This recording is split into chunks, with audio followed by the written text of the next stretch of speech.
प्रवास करणारी मंडळी आहे ती सगळी गरीब लोक. कोण आहे अधिकारी, कोण आहेत महाराष्ट्र? काय अडचण आहे? त्यापेक्षा जास्त वय असलेली गाड्यांची संख्या जास्त आहे, तर ते आता आम्ही मुळीच काढतोय आणि माननीय परिवहन मंत्री साहेबांनी तिथे नवीन 15 गाड्या देण्याचं प्रस्तावित केलेलं आहे सर. हे बघा, मोदयांनी 5000 गाड्यांची ऑर्डर दिलेली आहे. आपल्या मी सगळ्या डेपोच्या आलेल्या अधिकाऱ्यांना माझं म्हणणं आहे की तुम्ही तुमची रिक्वायरमेंट सबमिट करा, त्याची कॉपी जिल्हाधिकारी मोदयांना एक कॉपी मला पण द्या.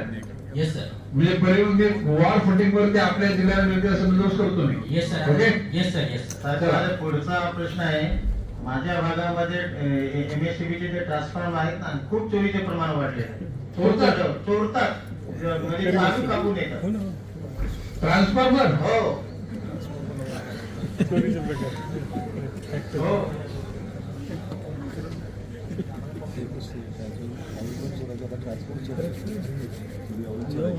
नाही ते विकतात कोणाला मग?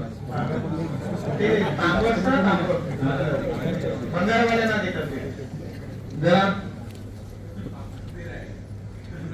गौरी साहेब, त्याचे देशमुख साहेब,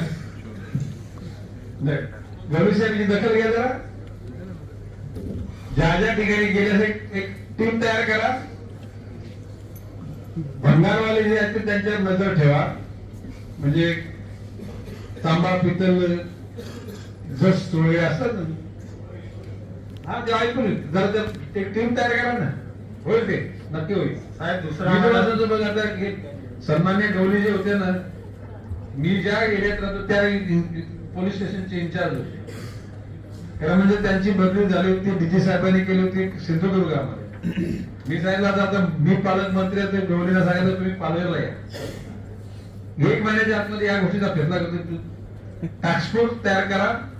1 महिन्याच्या आतमध्ये हे ट्रान्सफॉर्मर चोरांना त्याला आतमध्ये टाकून द्या. दुसरा प्रश्न आहे,